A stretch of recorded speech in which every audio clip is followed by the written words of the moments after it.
군대에서 이렇게 유격 훈련을 받고 또 뭐 행군을 하고 뭐 화생방 뭐 이런 것도 하고 정말 힘들고 또 피곤하게 하는 어떤 그런 훈련을 싹 마치고 난 다음에 이렇게 어머님 은혜 노래를 부르게 합니다.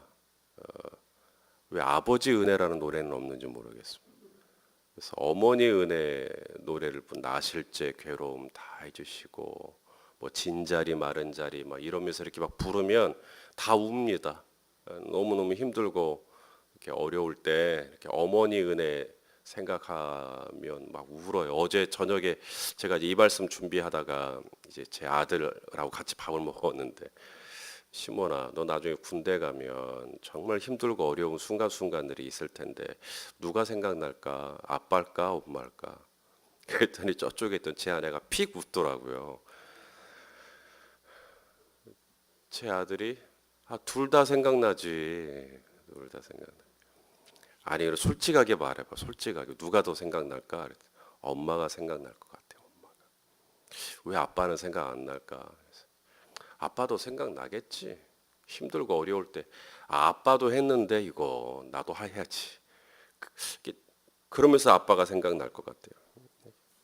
저를 생각해내는 동기는 좀 다른 겁니다. 아빠도 했는데 나도 할 수 있겠지 이런 거고요.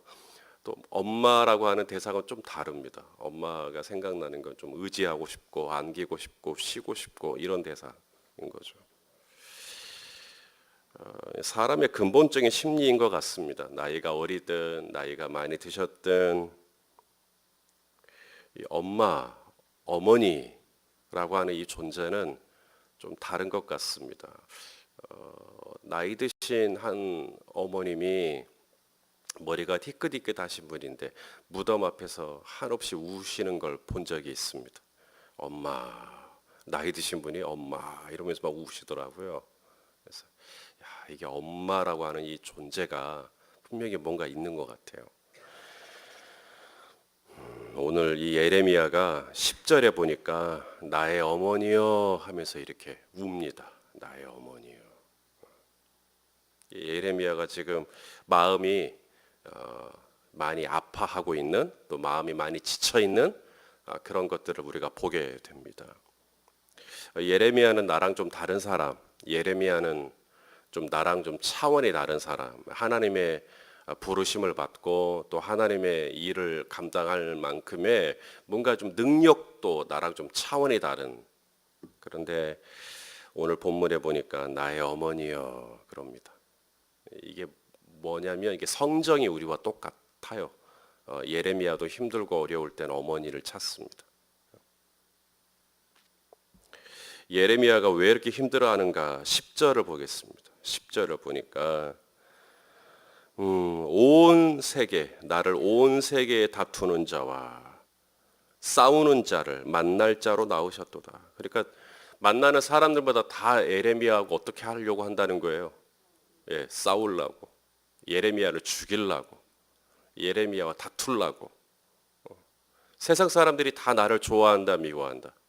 다 미워한다는 거예요. 10절의 마지막 부분에 다 나를 저주하는도다.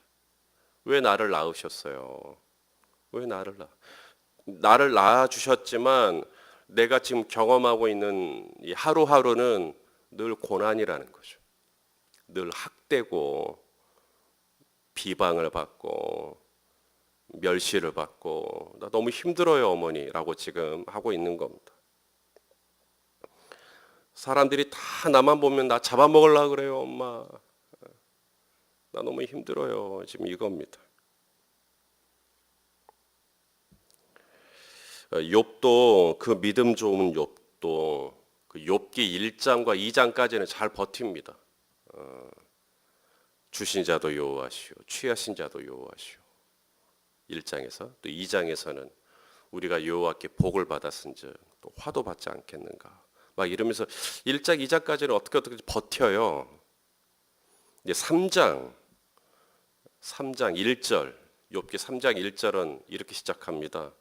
그 후에 그렇게 찬양하고 막 믿음으로 고백하고 그 후에 욥이 입을 열어서 뭘 합니까? 자기 생일을 저주합니다. 내가 왜 태어났을까? 내가 왜 태어났을까? 어머니 왜 나를 태어나게 하셨어요? 왜 나를 그냥 태어나게 하셨어요? 그냥 내가 안 태어났으면 얼마나 좋았을까? 사람들이 다 저 싫어해요. 사람들이 다 저 미워해요. 온 세계에 다투는 자와 싸우는 자로 저를 왜 낳으셨습니까?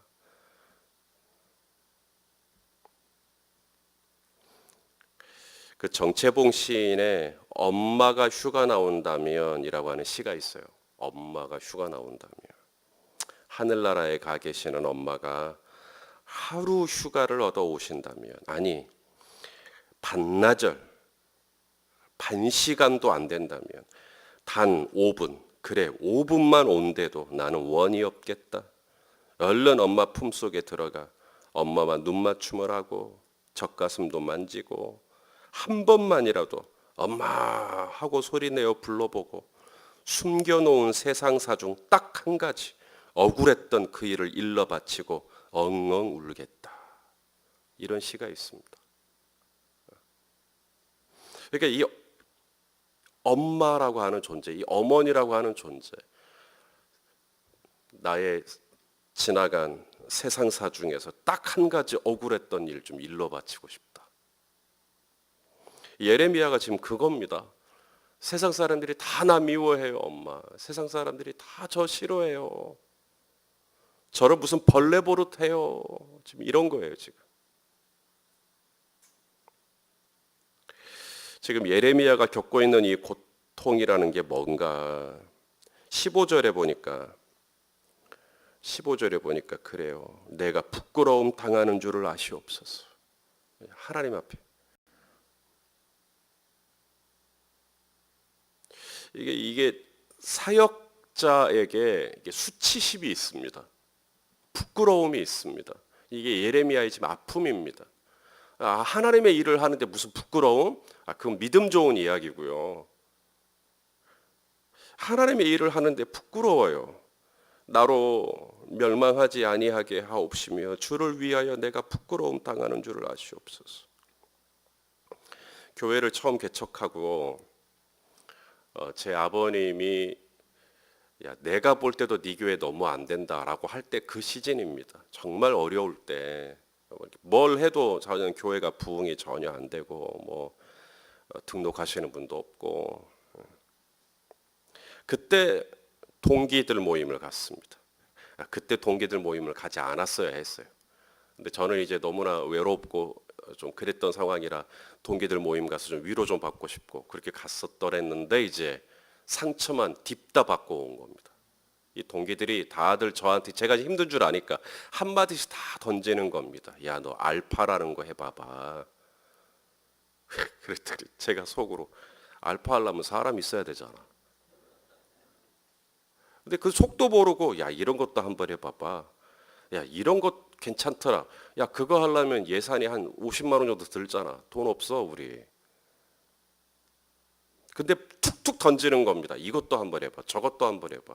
아니 뭐 기본적으로 사람도 좀 있고 교회가 재정도 좀 있고 그래야 할 수 있는 프로그램들을 툭툭 던지는 겁니다. 아무 생각 없는 이 친구들이. 부끄럽습니다. 수치심이 몰려옵니다. 내가 왜 이렇게 됐을까? 내가 이것밖에 안 되는가? 예레미야는 부르심 받고 지금까지 이날 이때껏 하나님께서 주신 말씀 전했습니다. 근데 사람들의 반응은 한 사람도 회심을 하지 않아요.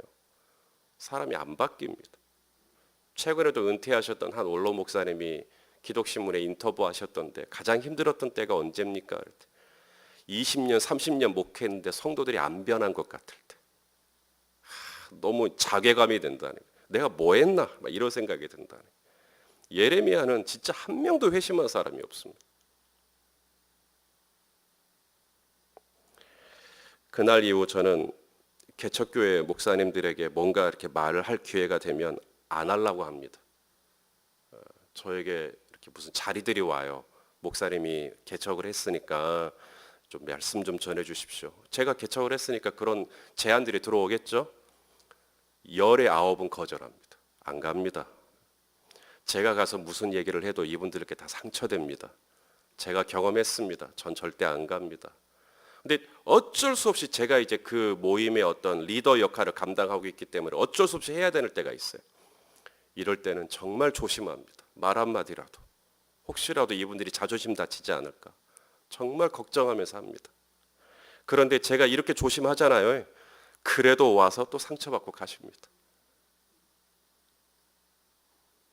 부끄러움이 있습니다. 하나님의 일을 하는데 이 부끄러움이 없으면 참 좋겠지만 이게 들어옵니다. 이게 괜히 막 들어옵니다. 수치심이 들어옵니다. 36살 되신 한 자매님 만났습니다. 이 자매님이 고민이 있다는 거예요. 그래서 뭡니까? 그랬더니 자기 또래 36을 보는 겁니다. 시집도 갔고 애도 낳고 이렇게 탁 자기는 지금 아직도 직장도 못 구하고 뭐 결혼할 사람도 없고 만나는 사람도 없고 부끄럽다는 거예요. 내가 뭐 했나? 제가 볼 때는 이 자매님 너무 훌륭하게 사셨어요. 정말 최선을 다해 사셨어요. 몸이 불편하신 아버지가 일찍 쓰러지셨기 때문에 그 아버지 대신에 가정을 돌본다고 많은 것들을 희생하고 거기다 올인했어요. 그러다가 이때까지 와버렸어요. 제가 볼 때는 하나님께서 이 자매님에게 너무나 귀한 신랑을 보내주시려고 그러신 것 같다고 제가 이제 말씀을 드리긴 했지만 부끄러움이 있습니다. 내가 주님을 위해서 열심히 했지만 어느 순간에 탈탈탈 털어보니까 너무 부끄러워요. 내가 뭐 했지? 내가 주님의 선지자로 부름 받았지만 한 사람도 회심시키지 못하는 선지자가 무슨 선지자야? 예레미야가 했던 일이 뭐라고요? 16절을 보십시오. 16절. 만군의 여호와여 나는 주의 이름으로 일컬음을 받는 자라. 내가 주의 말씀을 얻어먹었사온데. 얻어먹는데 어떻게 얻어먹었다고요? 주의 말씀은 내게 기쁨과 즐거움. 이게 정말 하나님의 말씀, 하나님의 예레미야에게 얼마나 많은 말씀들을 주십니까? 그럴 때마다 예레미야는 정말 맛있게 아주 달게 잘 받았다는 거예요. 그 다음 절에 보니까 17절에 보니까 나는 기뻐하는 자의 모임에 앉지도 않았어요. 어디 좋다는 모임 있잖아요. 어디가 뭐 먹을 수도 있고요. 또 그 모임 가면 어디 여행도 갈 수 있고요. 근데 그런데 한 번도 간 적이 없는 거예요. 예레미야는. 어디 좋다는데 나는 한 번도 간 적이 없다. 나는 그냥 주님이 말씀하셔서 그 말씀을 내가 달게 받아서 주님이 전하라고 하는 이 저주의 메시지, 이 아픈 메시지를 나는 전했을 뿐이라는 거예요. 그렇게 내가 세상에 좋은 것 다 버리고 정말 주님의 말씀을 내가 달게 받고 그렇게 해서 주님의 말씀을 따랐더니 그 결과가 뭔가 18절 두 개의 단어가 눈에 띕니다. 고통, 그다음에 상처. 18절. 이게 지금 예레미야의 눈물입니다. 내가 그렇게 주님의 일을 했는데 나 지금 너무 고통스럽다는 거예요. 그리고 내가 너무 많은 상처를 받았다는 거예요. 18절 뒤에 부분에 보니까 주님이 나를 속이신다. 하나님이 나를 속이셨다라고 이런 기분까지 들은 겁니다. 주님이 나를 속이신 거 아닙니까? 시내가 있어요. 시내. 딱 봐도 시내예요. 물이 있을 것 같아요. 그래서 갔더니 물이 있더라는 거예요. 깡 말라가지고 바닥이 다 드러난 그런 곳이에요. 샘의 모양은 샘인데 모양은 뭔가 이렇게 물줄기가 있을 것 같은데 가보니까 아무것도 없는 뭔가 주님의 일을 하면 주님이 나에게 어떤 보상도 좀 주시고 주님이 나를 좀 이렇게 좀 되게 해주시고 주님이 나를 좀 이렇게 해주실 줄 알았는데 내가 막상 주님의 말씀대로 한번 해봤더니 고통과 상처와 실망과 분노와 이런 것밖에 없. 그래서 지금 너무 힘들다는 거예요. 그래서 나의 어머니 그러는 거예요.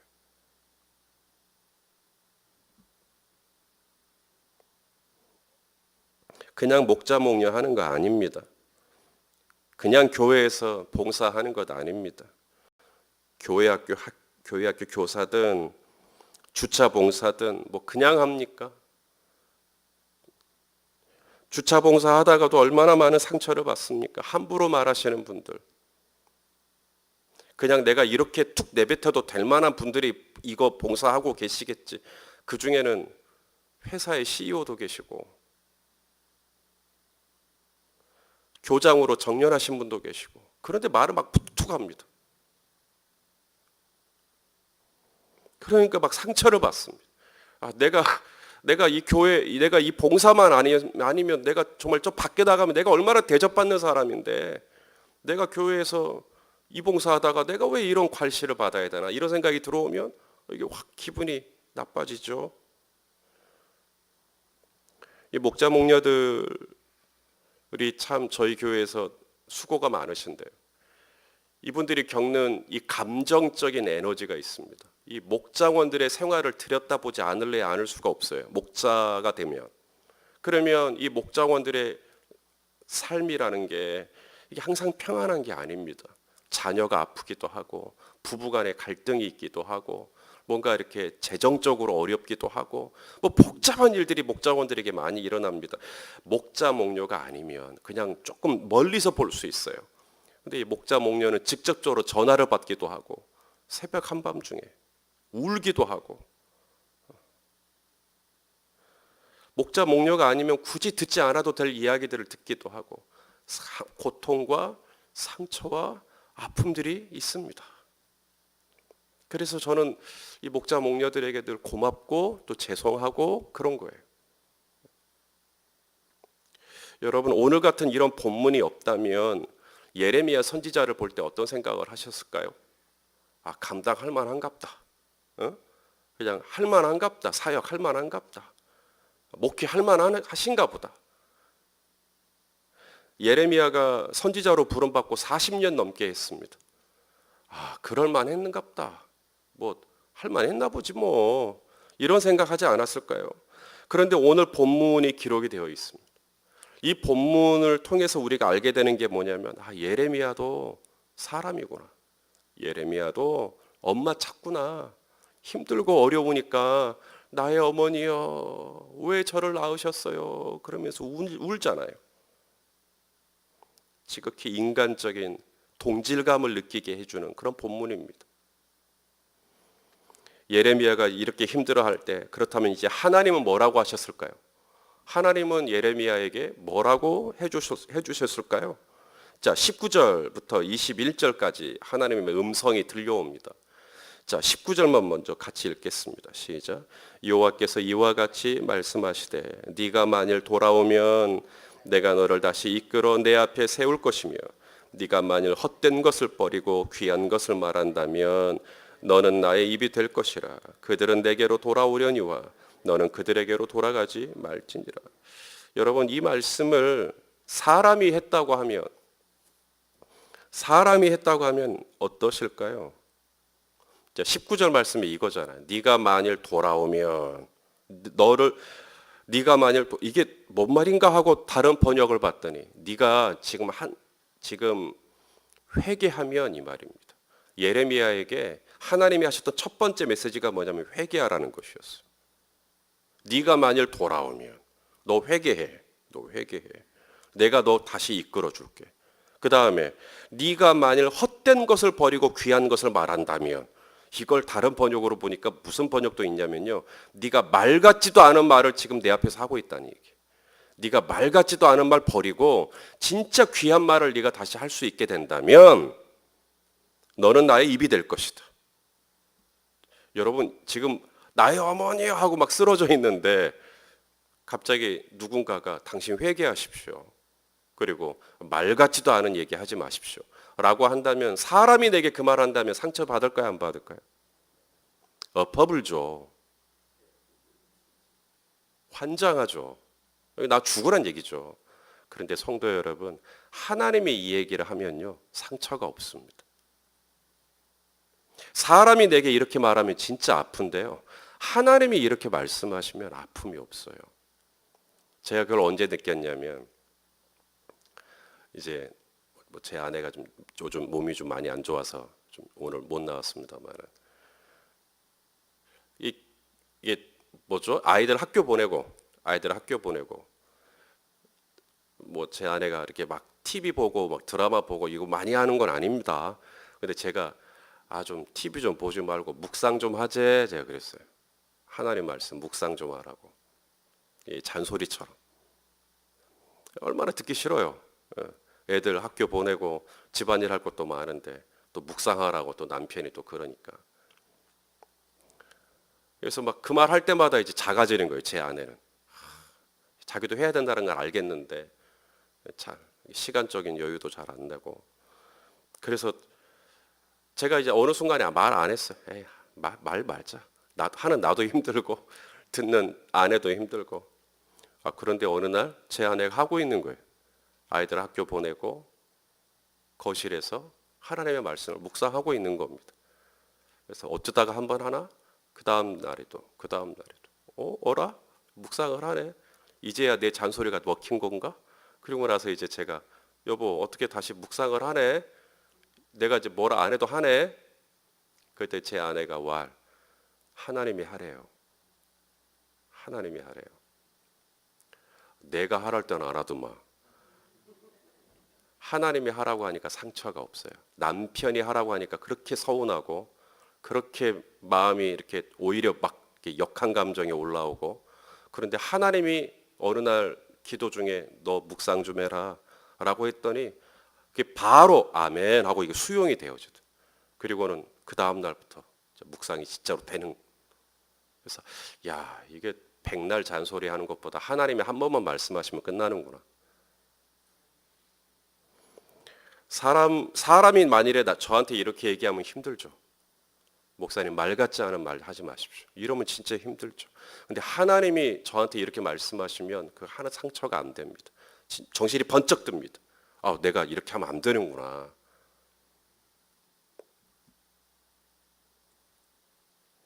계속해서 하나님이 뭐라고 말씀하십니까? 20절에 내가 너로 이 백성 앞에 견고한 성벽이 되게 해 주겠다. 그들이 너를 칠지라도 이기지 못할 것은. 이 말은 뭘 의미할까요? 그들이 계속 너를 칠 거라는 거예요? 안 칠 거라는 거예요? 칠 거라는 얘기입니다. 음부의 권세가 교회를 이기지 못하리라. 이 말은 음부의 권세가 교회를 건드리는 날이 있을 거라는 얘기죠. 아니 뭔 교회가 이렇게 시험이 많대? 이 교회는 기도 안 하나 봐. 여러분 기도를 많이 해도 기도를 많이 했기에 오히려 더 시험이 있을 수 있어요.